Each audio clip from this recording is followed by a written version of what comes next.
लेकिन अमेरिका की तरफ से साफ तौर पर चेतावनी ईरान को दी गई है कि इस युद्ध में अब वो रिटेलिएट यानी पलटवार ना करे।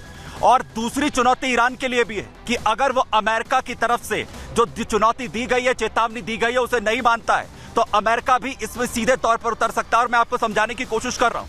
आप मैप के जरिए यहां पर समझिए कैसे कि जहां एक तरफ बीच में ईरान है और एक तरफ लाल सागर और भूमध्य सागर, जहां पर दोनों ही तरफ इस वक्त एयरक्राफ्ट कैरियर्स जो है अमेरिका की तरफ से तैनात किए गए हैं। यानी हमला अगर इजराइल पर बड़ा होता है ईरान की तरफ से तो तुरंत जो हमला है वो अमेरिका की तरफ से भी जवाबी यहां पर होगा इजराइल के समर्थन में। वहीं दूसरी तरफ जो सीरिया है वहां पर मिलिट्री बेस है, सीरिया के अंदर भी मिलिट्री बेस अमेरिका का है, वहां से पलटवार होगा। इराक से भी लगातार अमेरिका जो है वो ऑपरेट करता है, उसके लिए भी ईरान के लिए खतरा है। तो वहीं दूसरी तरफ जॉर्डन से भी घिरा हुआ है जहां पर मिलिट्री बेस अमेरिका ऑन करता है, वहां पर भी अमेरिका के सैनिक हैं। इसके अलावा तुर्की और सऊदी अरब में भी मिलिट्री बेस अमेरिका की तरफ से बनाया गया है। और सऊदी अरब के अलावा इजराइल जहां पर मिलिट्री बेस है और कुवैत, यानी ये वो तमाम जगह भूमध्य सागर, लाल सागर, सऊदी अरब, सीरिया, इराक, ये तमाम जगह है जहां से सेंटर में आता है इराक, जो पूरी तरह से अमेरिका के जो हथियार है उनसे घिरा हुआ है। यानी अमेरिका ने जो चेतावनी दी है, अगर इसके बावजूद भी कोई कार्रवाई होती है तो मुश्किलें ईरान की यहां पर बढ़ सकती हैं। और वहीं से बीच बड़ी खबर आपको बताऊं, खामनेई इस वक्त गुस्से में नजर आ रहे हैं। खामनेई का कहना है कि दुश्मन को अपनी ताकत का एहसास हम करवाएंगे। जिस तरीके का हमला हुआ उसके बाद अब पलटवार भी करवाएंगे, अपनी ताकत का एहसास कराएंगे, खामनेई का कहना है। ईरान को कमजोर समझने की गलती ना करे इजराइल ने ईरान को कमजोर समझने की गलती की है। जिस तरीके का पलटवार यहां पर किया गया है, यानी बार बार ये जताने की कोशिश हो रही है कि कभी भी एक बड़ा रिटेलिएशन, एक बड़ा हमला ईरान की तरफ से किया जा सकता है। लेकिन अमेरिका समेत जो देश हैं वो लोग यहां पर चाहते हैं, अमेरिका समेत, कि किसी भी तरीके का हमला यहां पर ना हो, जिसकी वजह से जो स्थितियां हैं वो और गंभीर यहां पर हो सकती है। लेकिन बड़ा सवाल यह है कि आखिर ईरान, खामनेई जिस तरीके से चेतावनी दे रहे हैं, आखिर तैयारी किस लेवल की है। मिसाइलों की रेंज हमने आपको बताई है।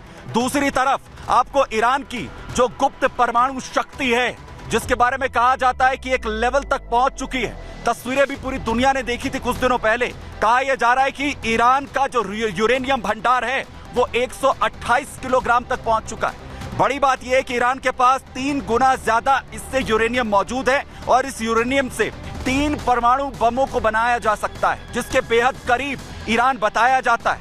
ईरान के पास 60% शुद्ध यूरेनियम है। वहीं बड़ी बात यह कि परमाणु प्रोग्राम की सही जानकारी अभी तक ईरान की तरफ से साझा नहीं की गई है कि आखिर उसके पास क्या परमाणु बम बनाने की जो टेक्नोलॉजी है क्या वो पहुंच चुकी है। क्योंकि बार बार इस बात का भी अंदेशा जताया गया कि पाकिस्तान से जो परमाणु बनाने की जो टेक्नोलॉजी है वो ट्रांसफर हुई है, लेकिन यूरेनियम का भंडार ईरान के पास होना ये कहीं ना कहीं एक बड़ा संकेत देता है कि ये युद्ध अगर आगे बढ़ता है, ईरान की तरफ से हमला यहां पर होता है तो उसमें मुश्किलें मिडल ईस्ट में और ज्यादा खतरनाक बढ़ती हुई नजर आएंगी। यानी हमला यहां पर और भी खतरनाक होगा। और सबसे बड़ी बात यह है कि अगर ये स्थितियां इसी तरीके से रही तो आगे क्या हालात यहां पर बनेंगे।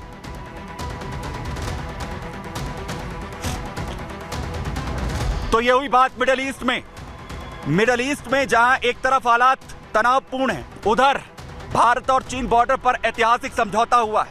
ब्रिक्स सम्मेलन में प्रधानमंत्री नरेंद्र मोदी और चीन के राष्ट्रपति शी जिनपिंग की मुलाकात होती है। एलएसी के देपतांग और डेमचोक, जिसके बेहद करीब हम हैं, यहां सेना हटाने का ऐतिहासिक फैसला लिया जाता है। और लेकिन इस फैसले को लेकर भारत के विदेश मंत्री एस जयशंकर ने एक बड़ा बयान यहां पर दिया, जिसमें उनका यह कहना है कि चीन पर एक तरफा भरोसा नहीं किया जा सकता है। क्यों कह रहे हैं विदेश मंत्री, सुनिए जरा।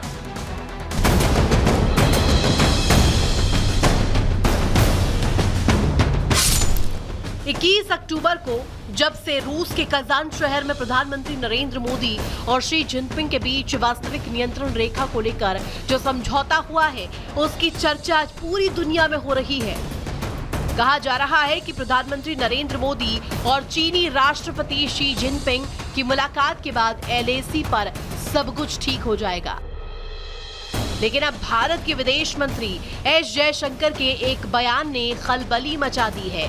विदेश मंत्री एस जयशंकर ने पुणे में आयोजित एक कार्यक्रम में कहा कि चालबाज चीन पर भरोसा नहीं किया जा सकता, क्योंकि भारत ने जब जब चीन पर भरोसा किया है उसने हिंदुस्तान की पीठ पर छुरा ही घोंपा है। Today we have reached where we have.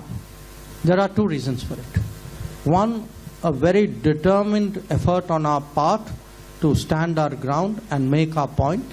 And the second is because actually in the last decade we have also improved our infrastructure. But I think the combination of all of this has led to where it is. When Prime Minister and President Xi met, at that time it was decided, okay, the foreign ministers will meet and the national security advisors will meet and see how this is to be taken forward. विदेश मंत्री S Jaishankar ने भले ही खुलकर चीन की पोल नहीं खोली, लेकिन उनका ये कहना कि आगे आगे देखिए होता है क्या, इस बात की तरफ इशारा करता है कि चालबाज चीन पर भरोसा करने में हिंदुस्तान का नुकसान है, क्योंकि चीन के धोखे से जुड़े तमाम ऐसे उदाहरण हैं जो ये बताते हैं कि चीन भरोसे के लायक नहीं है।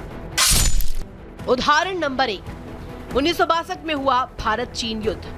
चीन ने यह युद्ध ऐसे समय पर छेड़ा था जब भारत चीन पर भरोसा करने लगा था, दोस्ती के नए अध्याय लिखे जा रहे थे और हिंदी चीनी भाई भाई का नारा बुलंद किया जा रहा था। लेकिन तभी चीन ने भारत पर हमला करके पीठ में छुरा घोंपने का काम किया था।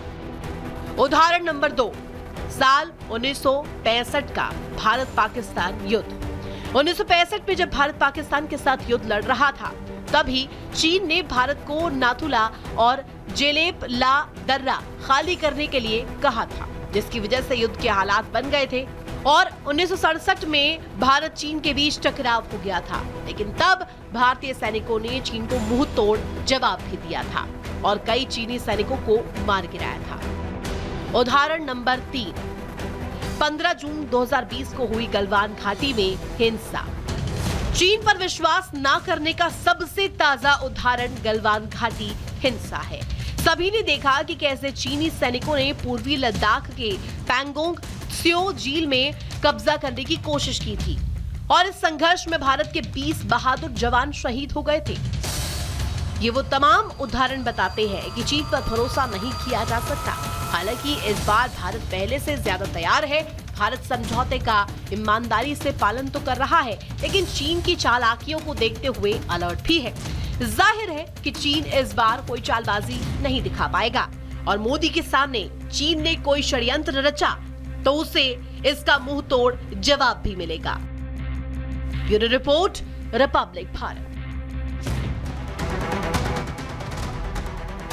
तो भारत सरकार पूरी तरीके से अलर्ट है कि आंख बंद कर जो भरोसा है वो नहीं किया जा सकता है और इसीलिए एक बड़ा चैलेंज भी है। लेकिन एक मजबूत समझौते को लेकर भारत सरकार चीन के साथ आगे बढ़ रही है और डिसएंगेजमेंट की जो पूरी प्रक्रिया है वो शुरू हो चुकी है। 29 तारीख तक जो इंफ्रास्ट्रक्चर वहां पर बिल्ड किए गए थे, दोनों सेनाएं उन्हें लगातार एक के बाद एक यहां से हटाती रहेंगी। संग्राम में आज के लिए इतना ही, दीजिए इजाजत, धन्यवाद।